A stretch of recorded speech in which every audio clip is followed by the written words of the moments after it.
J'ai pas mes parents, hein. Je prends perpète, c'est sûr. Il me dit l'argent que t'as perçu, t'as tout cramé. Tu vois, froidement, le mec il dit ça en fait.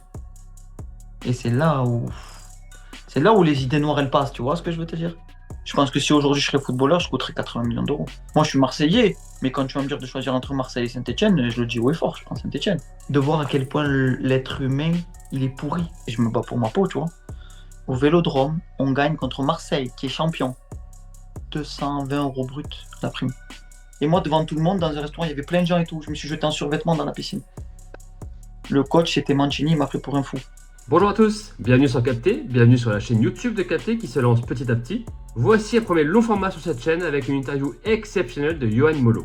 Vous connaissez sa carrière, vous connaissez sa sincérité, vous connaissez son franc-parler, vous connaissez aussi ses galères malheureusement. Yoann Molo s'est confié sans filtre. Je vous laisse profiter, mais juste avant, n'hésitez pas à vous abonner à cette chaîne, à liker cette vidéo si vous l'avez appréciée, et n'hésitez pas évidemment à la partager, j'aurai également tout le plaisir de vous répondre en commentaire. Capté grandit petit à petit, et on va essayer de vous proposer ce genre de programme plus régulièrement. En attendant, retrouvez évidemment toutes nos vidéos sur TikTok et sur Instagram. Bonne interview! Bonjour, salut, c'est Yoann Molo. Rendez-vous sur Capté. Bon déjà, comment tu vas? Écoute, ça va, ça va. Je viens de finir une séance de sport avec mon père, là. On vient de revenir de la maison. Du sport, du Donc, coup. donc c'est sport avec papa maintenant? Tout le temps.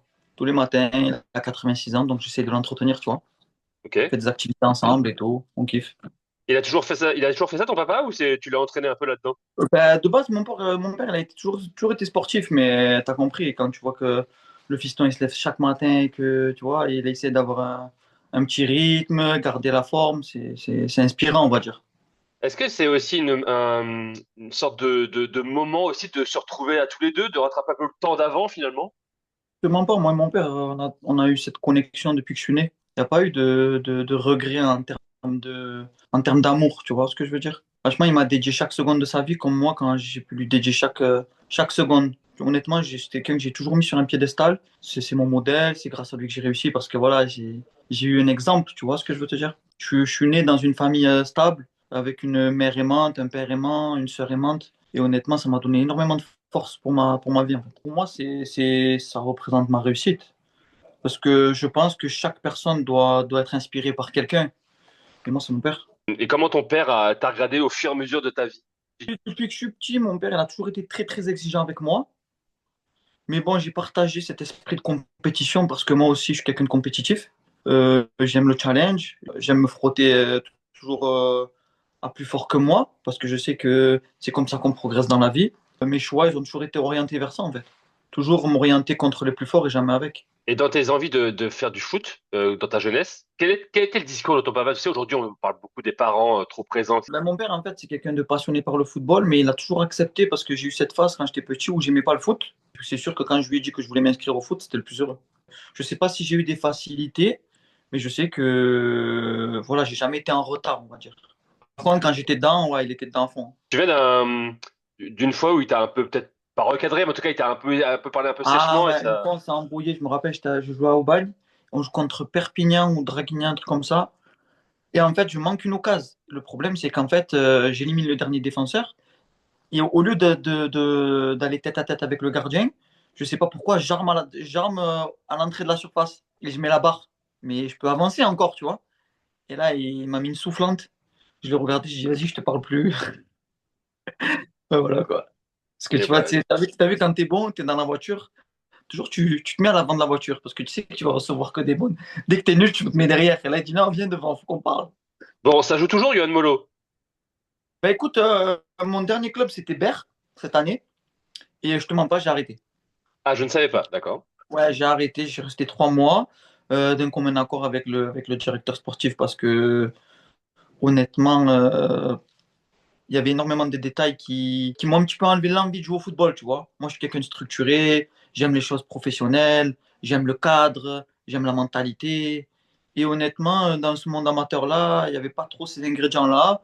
Donc, logiquement, j'ai préféré d'un commun accord avec le directeur sportif lui dire stop plutôt que manquer de respect au club, venir à reculons parce que je pense que sur les dernières semaines, c'est ce que je faisais. J'arrivais avec pas trop de motivation parce que voilà, le programme qui m'était proposé, on va dire, ne m'inspirait pas. La mentalité ne m'inspirait pas aussi. Donc, logiquement, je me suis dit, je préfère arrêter. Et plutôt que voilà, donner une mauvaise image de moi. Là, j'ai pris une licence à Sainte-Maxime, mais voilà, d'un commun accord, parce qu'en fait, le collègue, c'est un collègue à moi qui a le club.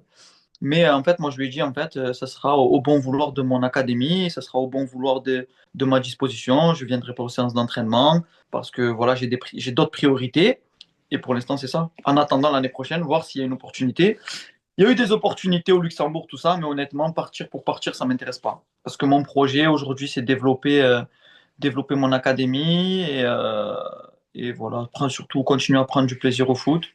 Donc voilà.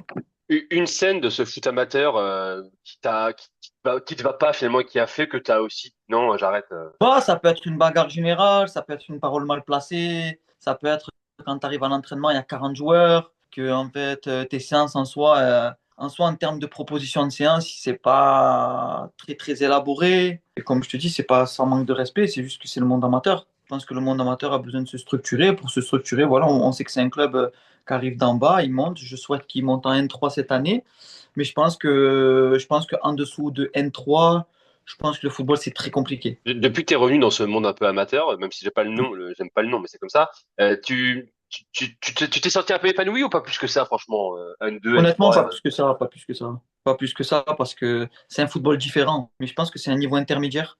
C'est intermédiaire, mais il y a peut-être allez, peut-être deux, trois équipes qui peuvent te proposer quelque chose, mais le reste, c'est kick and rush, hein. Je ne vais pas te mentir, hein, je pense que c'est une division où, comme je te dis, les joueurs qui n'ont pas réussi au haut niveau, ils vont ici, ils retombent là. Pourquoi? Parce que parce qu'ils n'ont pas pris les bonnes décisions dans leur vie, parce qu'ils n'ont pas une bonne hygiène de vie, parce qu'ils n'ont pas une bonne, tu vois, une bonne structuration. C'est-à-dire que dès qu'ils rencontrent l'échec, c'est des gens qui se braquent vite, qui peuvent vite sortir de leur gant, qui peuvent vite être hors de contrôle, tu vois. Et le problème, c'est que quand tu grandis sans structure, ben, tu comprends que tu te dois d'avoir un certain comportement et que même si c'est compliqué, ben, faut persister, faut persévérer et c'est comme ça que ça paye.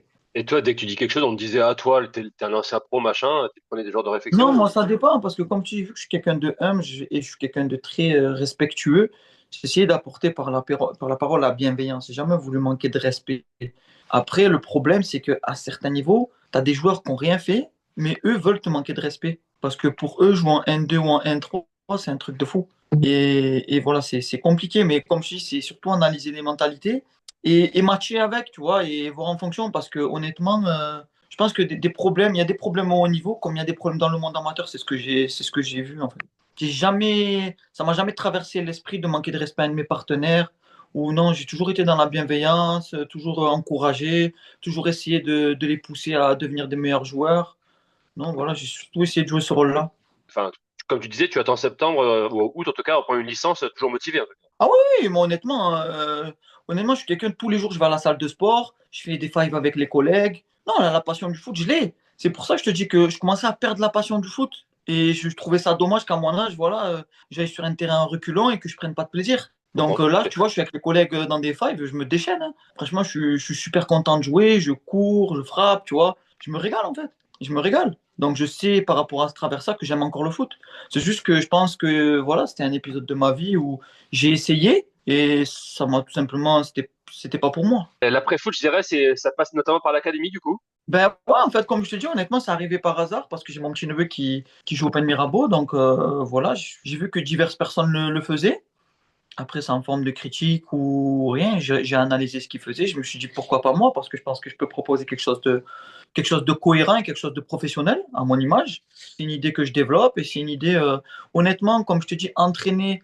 Pour le moment, ça m'intéresse pas parce que gérer les égos, gérer les parents, gérer tout cet aspect-là, honnêtement, ça me plaît pas du tout. Donc pour l'instant, je ne me mets pas dedans.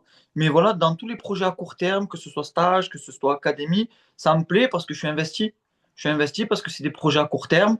Je me donne à 150% et je fais tout voilà, pour laisser un souvenir pour les petits et les faire avancer. Donc, comment ça se passe, du coup? T'as quel combien de gamins, combien de fois? Enfin, dis-moi un peu qu'est-ce que Ben, tu ça fais. dépend. Comme je te dis, ça dépend, ça dépend. Ça peut être 10, 20, 30, 40. Voilà, bénévolement dans un premier temps. Et voilà, comme je te dis, c'est ça en fait. Moi, me développer, après, comme si j'ai développé ma méthode, parce que quand tu n'as jamais entraîné, tu fréquentes des gens qui ont des diplômes, et j'ai découvert que honnêtement, les diplômes ne font pas l'entraîneur. parce que je pense que il n'y a rien de mieux que l'expérience de la vie, l'expérience qu'on a vécue nous. Parce que je pense que quand c'est trop scolaire et quand c'est trop académique, en gros, on t'apprend des choses et tu veux les refaire. Je pense que ça, il n'y a pas d'énergie, il n'y a pas d'âme. C'est quelque chose de rébarbatif. C'est pas quelque chose qui m'intéresse. Oh, moi, honnêtement, je pense qu'en fait, dans les diplômes, c'est vraiment juste, voilà, dire j'ai un diplôme. En soi, c'est pas j'ai appris des choses. C'est je suis titulaire d'un document. Mais en soi, c'est pas parce que tu es titulaire d'un document que la compétence, elle est là. Ok. Parce qu'avec la compétence, il faut la pédagogie, il faut la communication. Toute ma vie, j'ai fait la même chose. Donc, je pense que déjà, ce qui me passionne, c'est le sport. Parce que, voilà, ma vie, ma méthodologie et tout. Mon monde, en fait, c'est mon monde, il tourne autour du sport. Donc, déjà, ça sera en liaison avec le sport. Je t'ai dit, je fais des séances de coaching privé, coach sportif. Mais honnêtement, comme je te dis encore une fois, c'est pas quelque chose qui me passionne. Parce que, ok, je motive des petits, mais en soi, c'est en intérieur, c'est répétitif. Et en soi, tu apportes rien de plus qu'un autre sur Mm. ce thème-là. Est-ce que tu vois quelque chose dont la flamme te ferait dire que, Honnêtement, pour le moment, non. Tu vois, je suis quelqu'un, j'essaie de me reconstruire émotionnellement déjà par rapport à ce qui s'est passé dans mon passé, tu vois. Donc, j'essaie juste d'être positif. Tu vois, je vis au jour le jour. Et voilà, essayer d'avancer avec une bonne mentalité, un bon comportement. Parce que voilà, comme tu sais, j'ai vécu des jours un peu plus sombres. Et pour moi, c'est vraiment un challenge, déjà, de faire en sorte que ma santé mentale, elle soit bonne. et où en es-tu de cette reconstruction émotionnelle? Et comment fais-tu, je dirais, pour ça? Ben, écoute, comme je te dis, ben, c'est le sport. C'est le sport, c'est ma famille, c'est les gens que j'aime. Et voilà, tout simplement, tu vois, je me lève, je vais à la salle au lieu de rester à la maison. Je consacre énormément de temps à mes neveux, énormément de temps à mes parents, chose que j'ai toujours aimé faire en fait. Être entouré des gens qui m'aiment et leur montrer aussi que je les aime. Et voilà, passer du temps avec eux. Honnêtement, c'est vraiment ça ma thérapie. Et tu dirais que tu es à quel stade? Honnêtement, je te dirais pas que c'est fragile, mais je sais que comme je suis une personne émotionnellement et psychologiquement très forte, j'ai toujours cette partie noire en moi que j'arrive à gérer. Tu vois, que j'arrive à manager parce que comme j'ai toujours eu la mentalité, que je me suis toujours battu et que j'ai toujours fait front à tout, ben, c'est une partie de moi voilà, qui est sur la gauche. Donc des fois, j'ai des incompréhensions comme ça peut m'arriver de cogiter et me poser des questions. Et puis instantanément, tu vois, j'essaie de me redresser, de me dire, vas-y, sors de la maison, on va jouer au foot, va faire du sport, va voir tes collègues. Voilà, et pas essayer de me recroqueviller sur moi-même ou essayer de commencer à broyer du noir. Non, non, je suis pas du tout ce type de personne-là, tu vois, mais je sais que je vais bien, mais voilà, c'est à contrôler, tu vois. Où en es-tu aujourd'hui, si je peux me permettre cette question, par rapport à tout ce que tu as Ben, raconté ben, il y a 3-4 ans? Tu en es où? j'ai eu mon procès que j'ai gagné et là, je suis en appel. Ça fait appel parce qu'ils comprenaient pas pourquoi. Ça fait à peu près un an que j'attends. Donc voilà, c'est encore dans ça, tu vois. Donc tu es toujours dans la même situation financière, je dirais. Toujours pareil. Toujours pareil, je me bats pour ma peau, tu vois. Et voilà, comment te dire, j'ai 36 ans, je me dis qu'hier j'avais 22 ans. Et des fois, je me dis que, tu vois, je me pince et des fois, je me dis non, mais en fait, c'est ce qui m'est arrivé, ça, c'est pas vrai, tu vois. Et puis d'un coup, j'ouvre les yeux et je me rends compte. Mais comme je te dis, vu que je suis pas quelqu'un de vénal et je suis pas quelqu'un qui met l'argent au premier plan, c'est pas ça qui m'a détruit en moi, tu vois ce que je veux te dire? Moi, c'est vraiment la relation humaine. Manipulation, la confiance, c'est tout ça qui ont fait que ça m'a détruit. En soi, l'argent, comme je te dis, les gens qui me connaissent le savent. Moi, honnêtement, l'argent, je m'en fous. Honnêtement, je te promets, c'est vraiment le dernier souci, l'argent. L'argent que j'ai gagné, c'était pour ma famille. Moi, personnellement, j'ai jamais été un mec. Ça m'a jamais fait, comment te dire, ça m'a jamais pris, ça m'a jamais monté au cerveau, l'argent.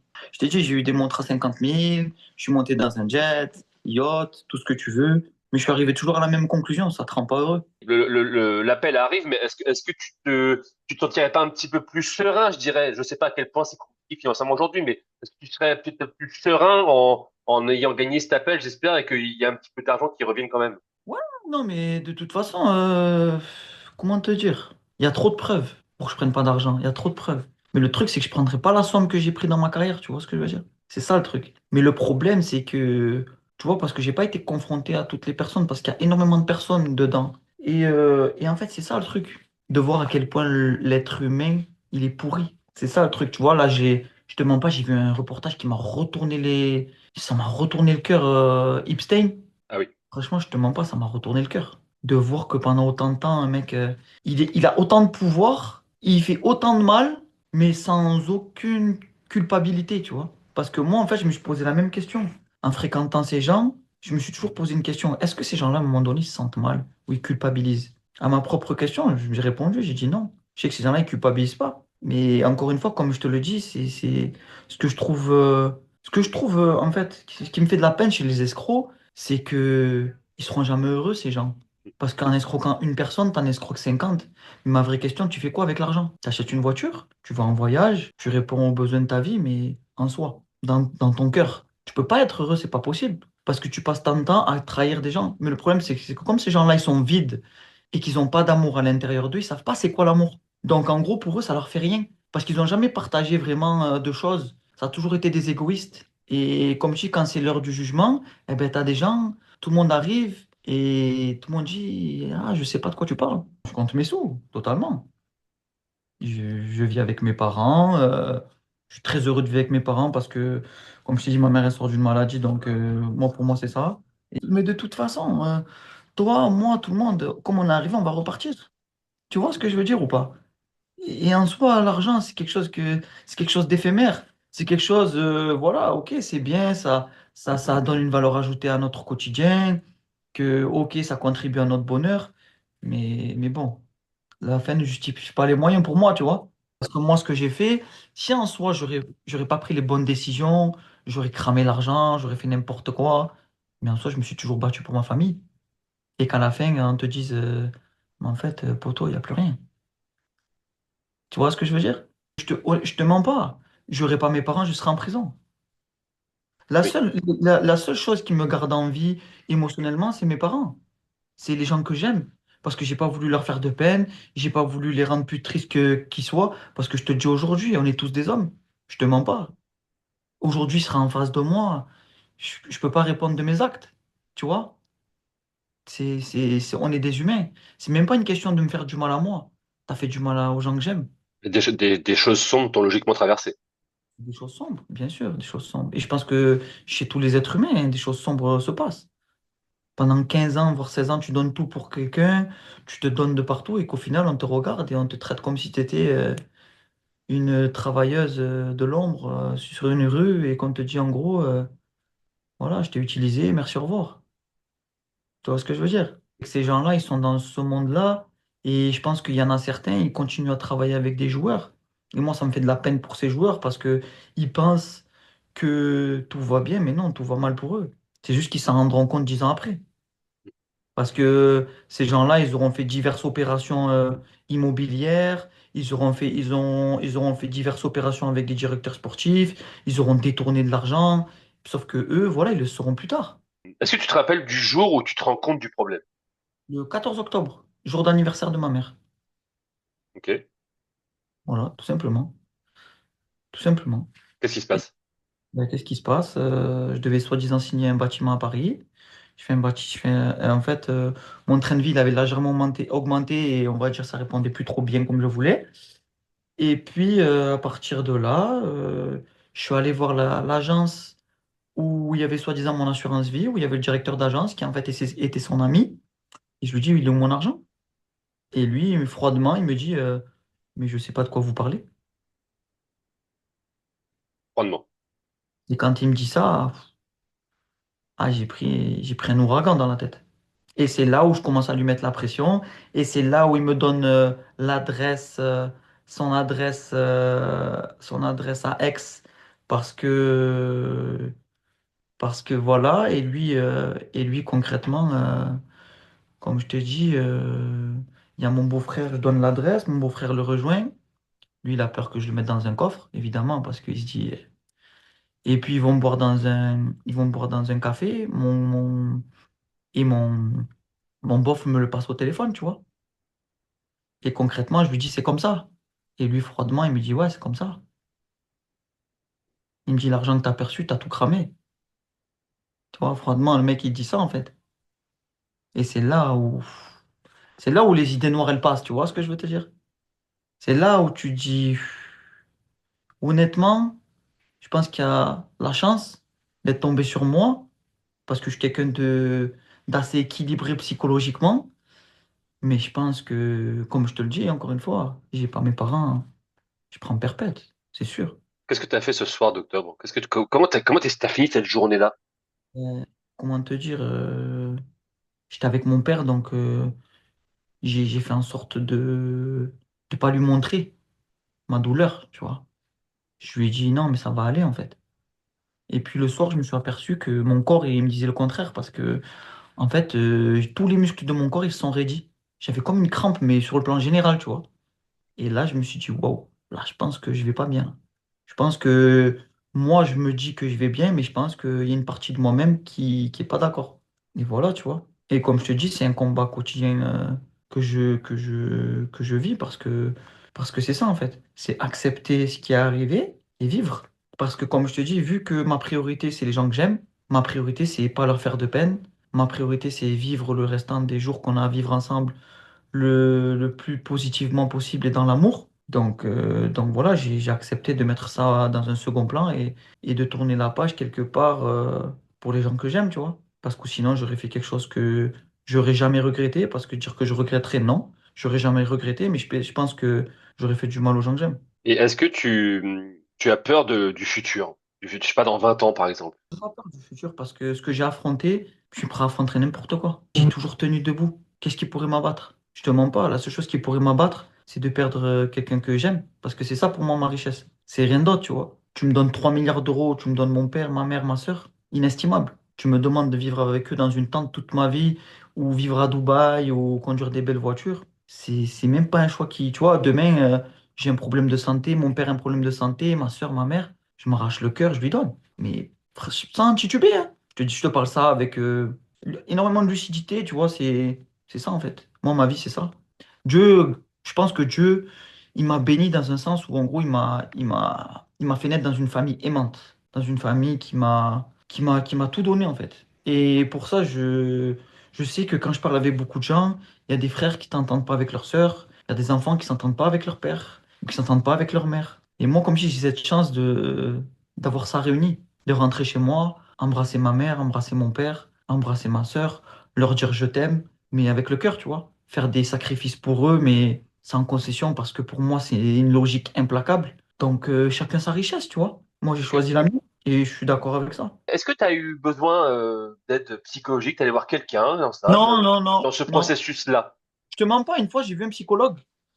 Et en fait, vu que je suis quelqu'un de très, très réfléchi, elle m'a posé des questions, mais moi, je lui ai dit poliment, je lui ai dit, en fait, tout ce que vous êtes en train de me dire, je me suis déjà posé ça comme question. Et j'y ai répondu seul. Donc, je pense pas que j'ai besoin d'un psychologue, tu vois. Je pense que, comme je dis, j'ai besoin de temps.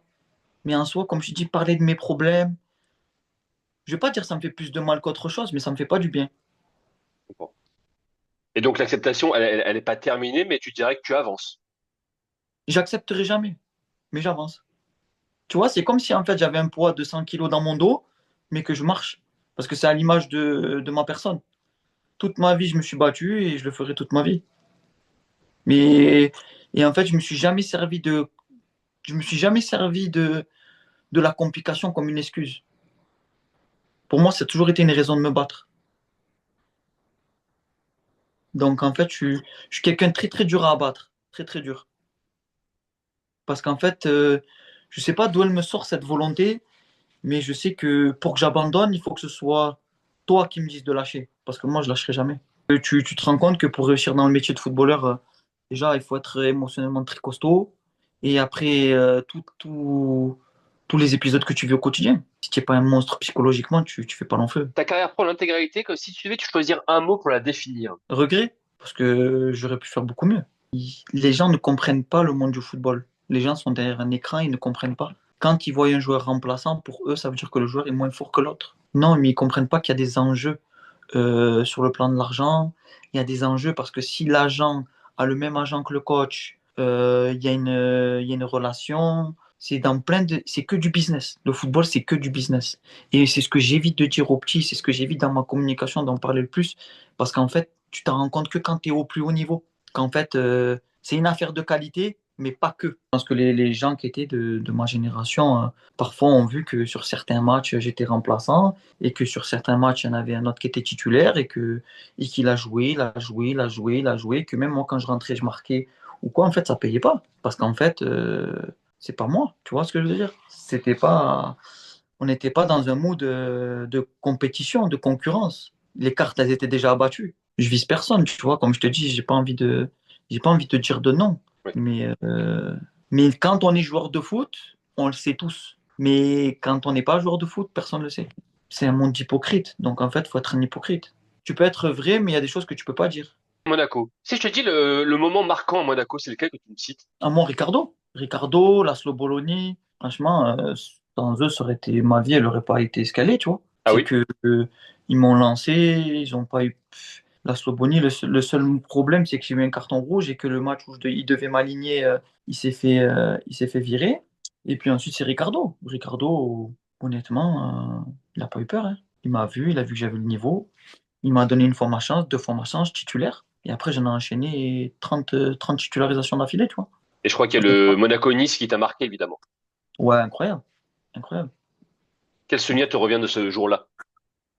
Ben, de la fierté de me dire que c'est l'accomplissement de beaucoup de sacrifices, de beaucoup de travail, et que c'est maintenant. C'est pas après, c'est pas avant, c'est maintenant. Il faut que je sois à la hauteur. À Parce cette que époque-là, tu vois ça comme alors une fierté, bien sûr, mais enfin, je veux dire, quel est le mood à cette époque-là? C'est que le début, c'est un accomplissement, c'est quoi? non, parce qu'en fait, moi, je suis quelqu'un de challenger, mais c'est une étape. Tu vois, c'est le fait juste d'ouvrir une porte. Tu vois, et ouvrir le monde du monde pro pour tout joueur de football, c'est une victoire. De te dire, j'ai mon maillot derrière le maillot, j'ai mon nom derrière mon maillot, je suis à la plus grande échelle footballistique qu'il puisse avoir.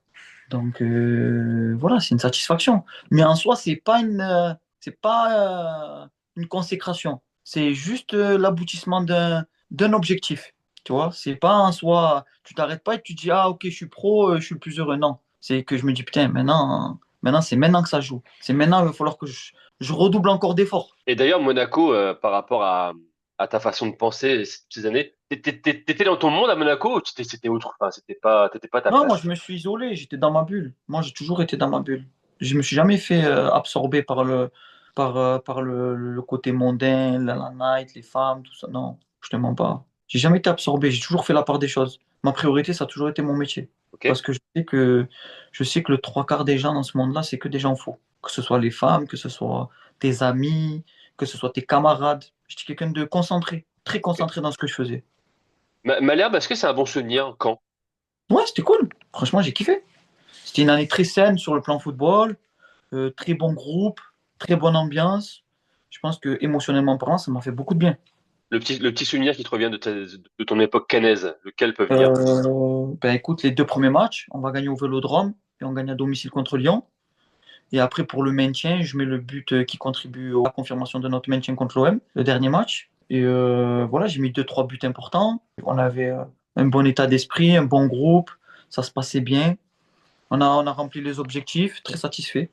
Juste le président à la fin, il nous a pas donné notre prime, mais ça, c'est notre histoire. Ah bon? On avait des primes de présence et clairement, je crois que ça devait être 5 ou 6 000 euros, tu vois. Ah, clairement, on n'a rien vu. Fortin, il a dit non. Ah ben Fortin, il a fait passer le mot à certains cadres qu'en gros, elle n'existe plus. Comme ouais, je me rappellerai tous les jours, je te jure. Les primes de match, je me rappellerai toute ma vie. J'étais à Monaco, les primes de match, elles étaient à 3, 4, 5, 6, 7 000 euros. Je suis arrivé au Vélodrome, on gagne contre Marseille, qui est champion. 220 euros brut, la prime. Je regardais à gauche, à droite, comme ça, je dis non, il rigole, c'est pas possible. Il rigole pas. On joue à domicile, Lyon, on gagne 220 euros brut encore. Et moi, je suis là, je dis, mais attends, on vient de gagner contre. On vient de prendre des points. Normalement, on ne devait pas prendre 2 points. On vient de prendre 6 points. Il a dit, il est arrivé contre Arles-Avignon, il a dit, je double en cas de maintien à la fin de la saison. Je n'avais jamais vu ça de ma vie. Et c'est 220 euros brut, hein. Transforme-le en net. En Ligue 1, 220 euros brut la victoire. Il a dit non, mais parce que vous avez des fixes, vous avez des gros fixes. Mais attends, tu me parles de quoi? 220 euros brut. Enfin bref, voilà, c'était l'anecdote. Arrivons à Saint-Étienne. Saint-Étienne, évidemment, c'est une grosse page de ta vie, enfin, une page assez Ouais, intense, je dirais. ouais, Si je te dis forcément le souvenir le plus fort, c'est la Coupe de la Ligue. totalement. Totalement, parce que pourquoi? Parce que cette période-là de ma vie, c'est la compétitivité. Il n'y a pas de choix extra sportif, il n'y a pas de je fais des choix en fonction d'eux. Il vient clairement et il dit le meilleur joueur, il va jouer sur le terrain. Vous allez vous frapper, le meilleur, il joue. Et quand c'est comme ça, moi, j'aime trop, tu vois. Quand je sais qu'il y a une justice, je sais que je vais exister parce que je suis trop tenace. Parce que je sais qu'il suffit que tu me donnes la moitié d'une opportunité, je vais la saisir. Quand tu fermes les yeux, que tu te revois au Stade de France, cette finale, qu'est-ce qui te revient? Honnêtement, du plaisir. Du plaisir, et encore une fois, surtout de partager ça avec les supporters, parce que quand on te dit que ça fait je sais pas combien d'années que le club n'a pas gagné de trophée, je pense que pour tout le monde, c'est une satisfaction. Pour les passionnés qui, depuis plusieurs années, attendaient un moment comme ça de leur équipe, voilà, vivre un moment comme ça, je pense que ça a procuré énormément de joie. Donc, je pense que ça fait plaisir. T'es sur le but en plus, je crois, non? Ouais, ouais. En fait, je fais croire à Danzé qu'en fait, j'ai pas vu qu'il va mettre sa passe à l'intérieur, mais sauf que je lui fais croire. Je regarde à droite, mais je le vois. Donc, au dernier moment, je change mon appui, j'intercepte et je décale au BAM. Et au BAM, il centre pour Brando. T'as appris, j'imagine aussi, à vivre avec le peuple stéphanois. Est-ce qu'il y a une scène qui te revient, qui symbolise un peu cette passion incroyable du peuple vert? Ben, honnêtement, je te mens pas. J'étais à Nancy et j'ai une altercation avec Jean Fernandez parce que Jean Fernandez, il était un peu bizarre avec moi.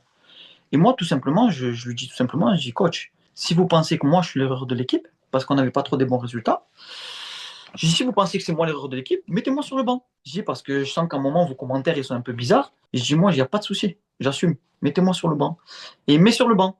Au bout de 23 minutes de jeu, on perd 4-0. Là, je le regarde, je dis, je pense que c'est pas moi l'erreur, déjà de une.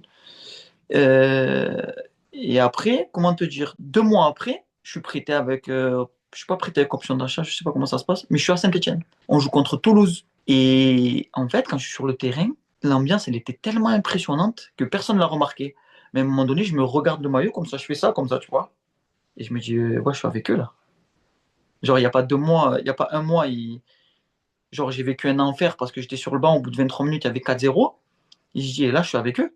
Et je marque, tu vois. Et quand je marque, en fait, le stade, il fait. Tu vois, ça fait comme une vague vers le bas, tu vois. Et honnêtement, je me dis, wow. Je me dis, là, ouais, là, c'est un autre calibre, en fait. C'est une autre exigence. C'est là où tu comprends qu'en fait, il y a des joueurs qui jouent le maintien et il y a des joueurs qui jouent l'Europe. Ça t'a galvanisé, Jean-François Guichard. Ah, de fou. Ah, parce qu'après, tout le monde sait que moi, je suis pas un mec qui tremble. J'aime quand ça brûle. Et l'atmosphère, elle était faite pour moi. Elle était faite pour moi. J'avais toujours comment te dire, ce besoin de rendre la confiance et aussi de me mettre à leur place en me disant, voilà, si maintenant un supporter porterait le maillot, qu'est-ce qu'il ferait sur le terrain? Donc c'est pour ça que j'ai jamais compté mes efforts et je me suis toujours donné à 115%. Une ambiance chaude, chaude, chaude qui t'a marqué de Geoffroy Guichard. Saint-Étienne-Lyon. Ouais. Ouais, Saint-Étienne-Lyon. Quand on les bat 3-0, si je dis pas de bêtises, où on leur met un score. Ouais, franchement, celle-là, elle était pas mal. Elle était vraiment pas mal. Est-ce que la saison de la Coupe de la Ligue où tu as gagné là, je crois que tu mets 4 buts, 8 passes en championnat, enfin bref, t'es bien. Est-ce que c'est ton Ouais, prime? en tout, je suis à 11 passes parce qu'ils ont pas, c'est cumulé avec Nancy. En tout, Ah je oui. finis à 8 buts et 13 passes. Ouais, j'étais à mon prime, mais j'étais à mon prime parce que tout simplement, j'ai découvert que pour devenir meilleur, il faut jouer avec des joueurs meilleurs. Donc, quand tu joues avec des joueurs plus forts, ben, automatiquement, tu deviens plus fort. Parce que tu fais moins. En fait, tu restes dans ton registre. Tu te préoccupes moins de manque. Tu restes dans ta zone et tu fais ce qu'on te demande de faire. Parce que le mec à côté dans sa zone, il fait son job et il le fait à merveille, tu vois. Après, dans des clubs, bien sûr, j'ai joué avec des top joueurs, mais moi, je te parle d'équipe. Je te parle pas d'individualité. Et donc à cette période-là, juste après, est-ce que tu vois un moment de bascule où tu te dis là, ça aurait pu basculer vers où j'aurais pu aller encore plus haut ou Ah ouais, ça a mais de pas toute façon, basculé? dans ce mercato-là, je sais pas combien j'ai d'équipes qui sont intéressées par moi. Mais après, encore une fois, c'est un problème d'argent. Problème d'argent, problème de plein de choses, tu vois. Et tu maîtrises pas tout, mais comme je te dis, encore une fois, malheureusement, je maîtrise pas tout, tu vois. Mais je sais que oui, bien sûr. Je pense que c'était le meilleur moment pour moi de basculer dans encore un step au-dessus. Il y a un transfert où tu as été au courant qui aurait pu se faire et qui s'est pas fait. Ouais, il y avait Bayern Leverkusen, il y avait Olympiakos, il y avait Marseille, il y en avait d'autres, tu vois, mais bon, après, comme je te dis, on vit pas avec des si. À quelle époque tu peux signer, enfin, tu aurais pu signer à Marseille? Ben, juste après ma signature, ma re-signature à Saint-Etienne quand je repars à Nancy. Parce que voilà, si tu vois bien, je retourne le 31 août, mais quand tu es co-meilleur passeur du championnat et tu dois jamais partir le dernier jour du mercato. C'est juste qu'en fait, il y a je sais pas combien d'incompréhensions et voilà, tout simplement. En tout cas, Saint-Etienne, t'as gardé un lien un peu, enfin, t'as gardé de la sympathie pour Saint-Etienne, pour ce club. Ah, moi, je dirais de l'amour, hein. Moi, je dirais de l'amour, pas de la sympathie, hein. Moi, honnêtement, c'est vraiment des clubs que voilà, je porte dans mon cœur, hein. Moi, je suis Marseillais, mais quand tu vas me dire de choisir entre Marseille et Saint-Etienne, je le dis haut et fort, je prends Saint-Etienne. Tu vois, j'ai pas cette fibre marseillaise à toute épreuve, tu vois. Moi, honnêtement, moi, j'ai que de la reconnaissance et j'ai que des bonnes choses dans mon cœur au sujet de ce club. Parce qu'en fait, ça s'est toujours bien passé parce que déjà, j'étais dans une période où on avait toujours des bons résultats. Oui, c'est Donc, vrai. ça pouvait que bien se passer. Et je pense que quelque part aussi, les supporters, ils voyaient que l'équipe, elle se donnait et qu'il n'y avait pas de regret. Même quand on perdait un match, ils voyaient que sur le plan qualitatif, sur le plan physique, voilà, personne comptait ses efforts et qu'on se donnait toujours à fond. Dans toute ta carrière, t'as connu beaucoup de coéquipiers, évidemment. Lequel Hmm. t'a le plus impressionné à l'entraînement? À l'entraînement, je pense que ça serait peut-être Jérémy Ménez ou Juan Pablo Pino. C'est un Colombien. Bien sûr. Il est exceptionnel. À l'entraînement, j'ai jamais vu ça. Frappe pied droit, pied gauche, capacité d'accélération. Franchement, il était choquant. Juste que malheureusement, il avait des démons un peu dans sa vie et qui a fait que ça a été compliqué pour lui de maintenir, on va dire, une structure. Ok. Voilà. C'était des fulgurances, mais c'était pas sur le long terme. Jérémy aussi, c'était quand il appuyait sur le bouton, quand il avait décidé. Et après, je sais pas comment lui le perçoit, mais moi, je pense que voilà, ça aurait pu être aussi un autre calibre. Je pense que lui Comme toi, aussi, d'ailleurs. ouais, après, moi, je suis personne pour le juger, mais je pense que pour lui aussi, je pense que s'il fait son autocritique, je pense que lui-même, il te dira que sur certains aspects, il aurait pu faire mieux. Tu parlais de regrets. Est-ce que je me demandais, est-ce que tu t'es déjà dit que t'avais été footballeur, mais pas à la bonne époque? Totalement.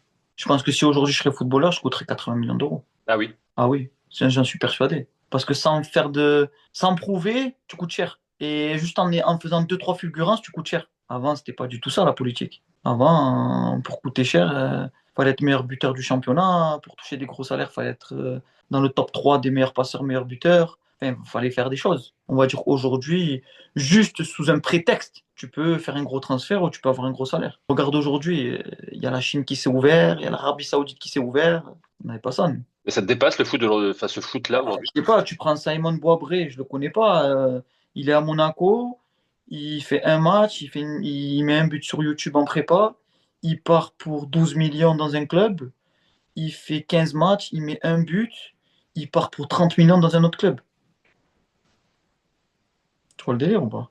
Après, moi je suis plus heureux pour lui. Mais quand tu vois ça sur le plan du marché, tu dis waouh. Tu dis il n'y a y a plus de juste milieu en fait. Pour un oui, pour un non. Pour un oui, tu peux coûter 150 millions et pour un non, tu peux toucher 4 ou 5 millions à l'année sans avoir fait un match. Tu te serais régalé dans cette époque-là. Ah bah je te mens pas, bien sûr. Mais est-ce que tu te serais régalé, je dirais, moralement, enfin, dans ce foot-là d'aujourd'hui? Est-ce que le foot d'aujourd'hui, c'est ton foot à toi? Ah non, mais ça aurait été plus facile parce que le niveau il a baissé. Le niveau il a baissé. Aujourd'hui, tu enlèves le top 4. Le niveau général il a baissé. Avant, toutes les équipes elles se valaient. Là, il n'y avait pas de vrai leader. Avant, tu avais Lyon et tout, mais il n'y avait pas de vrai leader. Tous les matchs, tout le monde pouvait se taper. Là, tu as déjà une pré-idée de ce qui peut se passer. Parce qu'aujourd'hui, on valorise la formation.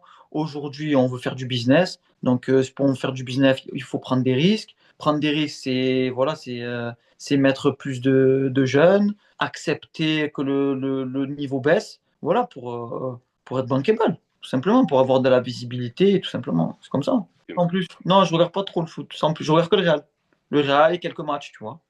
Ok. Ouais, mon père, il kiffe l'OM, tout ça, donc tu as vu, je regarde un peu les matchs et tout. Mais sinon, sans plus. Le Real et c'est tout. Ouais, le Real, c'est tout. Pourquoi le Real?